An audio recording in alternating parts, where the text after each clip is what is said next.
Musta mga pus? I'm back. Ang pag-uusapan natin ngayon is to, ang center spring. Pag-uusapan natin ngayon is about center spring. Bakit nila pinapataas yung stock na 800? Ito ay base lang sa nalalaman ko about sa mga, ano yun? Ay, may kahoy. Ito yung nabibase ko lang sa mga, ay, alin. Nandito yung alin ko. Teka lang.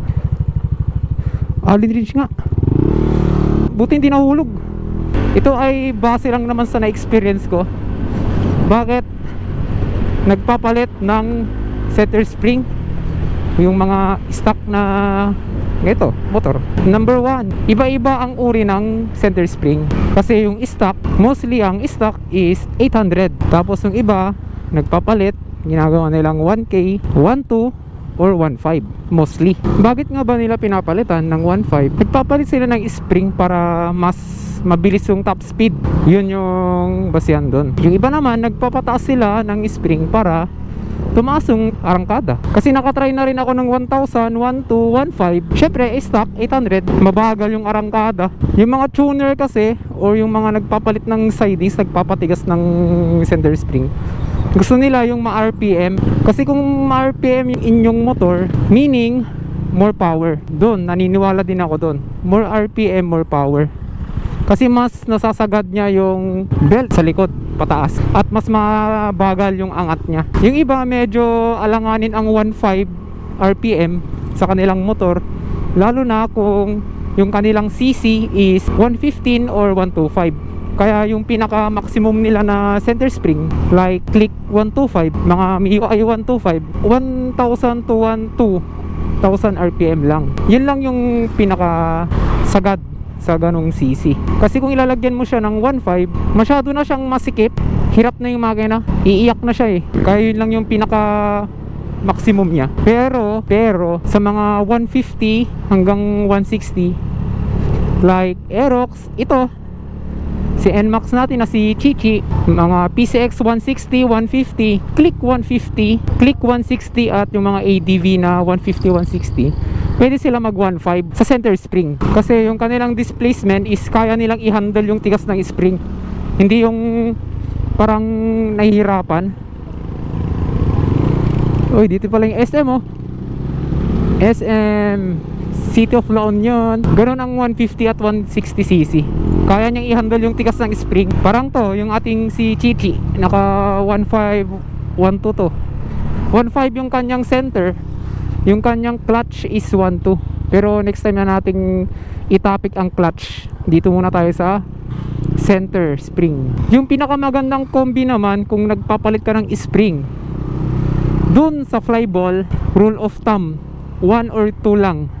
Kunwari sa NMAX V2, ito NMAX V2, yung kanyang flyball is straight 13. So kung magpapalit ako ng center spring, gagawin kong 1.5, 1.5, 1.2, ganon. Yung 13 is gagawin yung minus 3, ay minus, gagawin yung minus 2. Kasi rule of thumb, kung stock naman yung makina mo, tapos papalit ka lang din naman ng center spring, pinaka maximum mo is minus 2 lang.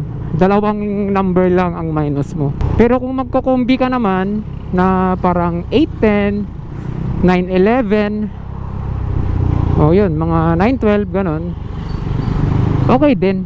Pero itapik na lang natin yun next time. Tapos ngayon pala mga pus, pupunta tayong Lingsat. Kasi itong dala nating center spring to, mabebenta na, bibilihin. Ito is isang center spring ni Chichi, itong NMAX natin, Sun Racing na 1.5 RPM.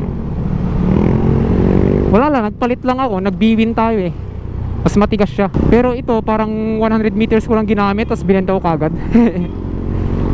Binenta ko siya ng pamigay presyo na sinasabi nila. Binili ko siya ng 480, tapos ngayon binibenta ko siya ng 250.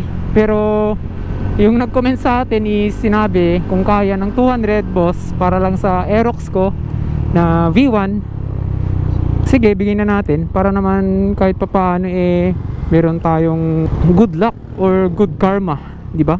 Pero malayo pa siya eh. Dito pa lang tayo sa Lorma. Meeting up namin is dun sa may cemetery sa Lingsat. Wala, dun ko pinili, dun yung trip ko eh. Super mura na to eh. At least bago pa. Wala nga siyang gas-gas. Grabe yung traffic dun sa SM. Minsan, my God, lalo yung grand opening. Hindi mo na alam kung paano ka makakalampas dun.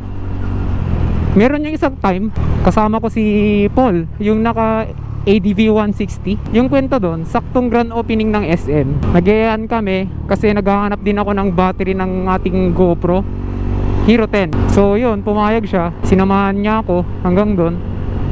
Backride ako. Yung motor niya yung gamit namin. Tapos grabe, 1 hour, mahigit 1 hour kami sa daan. Parang nakwento na namin lahat ng pwedeng ikwento para hindi boring. Kasi hindi ka din makakasiksik sobrang traffic at gitgitan ng mga kotse doon.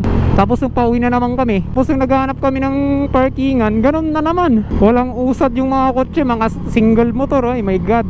Tapos nung pauwi na kami, ganun na naman, traffic na naman. Naka-Aerox daw siya eh. Saan yung naka-Aerox? Ay, siya to, siguro.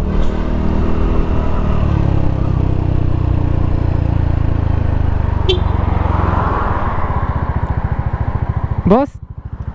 Ay, kuya, ikaw naman pala. Ikaw yung nagkukuha ng spring, kuya? Ikaw yung naghanap? Kuya, naalala mo ako? Ikaw yung bumili ng shocks ko. Pang-aerox ng 5 ko eh. Oh, bro, thank you ah. Okay, ingat din. Grabe, siya pa yung nakabili. Shout out sa'yo, boss. Para sa akin pala, total na topic na rin natin si Center Spring. Maganda si Bwin. Ay, Bwin, CRP na brand kung sa Springs. Kasi si GVT ngayon wala na. Mahina na yung kanyang bakal. Madali na siyang lumambot. Hindi yung parang yung dati kapanahonan mga 2017 and up. Yung meron pa yung brand na avocado.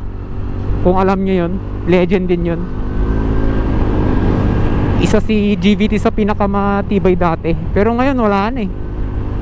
Parang mabilis na siyang lumambot ba. Ngayon naman yung maganda ngayong 2025 at matibay, walang iba kundi si CRP, tapos si RS8. Si Sun kasi, yung parang yung akin, yung binenta natin ngayon, parang ang lambot, kaya binenta ko din ng mura. Pero 100 meters ko lang yun nagamit. Binenta ko siya semi brand new. Wala pang 1 kilometer, kaya wala lang, binenta ng Latin. Tapos ngayon naka CRP tayo, 4 na spring. Bakit 4? Syempre pati clutch. Base sa experience ko, wag na wag kayong mag sun racing na Center Spring. Yung pulley pwede pa, budget meal or si Motaro. Pero sa springs, wag na lang. Hindi ko naman sinisira yung brand ng Sun Racing, pero nakailang Sun Racing na kasi ako. Tapos na-try ko din pala yung MTRT na Center Spring. Medyo okay din. Kasi ano bang term yun? Long leaf ba yung tawag doon? Yung ikot niya is malalaki, hindi yung maliliit. Mahaba, parang sa mga Honda. Ganon kahaba. Yun, nagtagal sa akin yun. Mga 5,000 kilometer ata, kung di ako nagkakamali. Kung stock naman yung makina mo, edi mag-boat 1,000 ka na lang. Tapos mag minus 2 ka sa flyball. Tapos magic washer, okay na yun. At least kahit papano is meron kang konting RPM kung aarangkada ka. Malaking tulong yun. Yung mga ibang parts, mga push, next time ko na i-vlog yun. Unahin muna natin si Center Spring. Kahit papano maisa-isa natin yung lahat ng sidings. At yun lang mga push. Sana may natutunan kayo sa vlog ko. Peace out.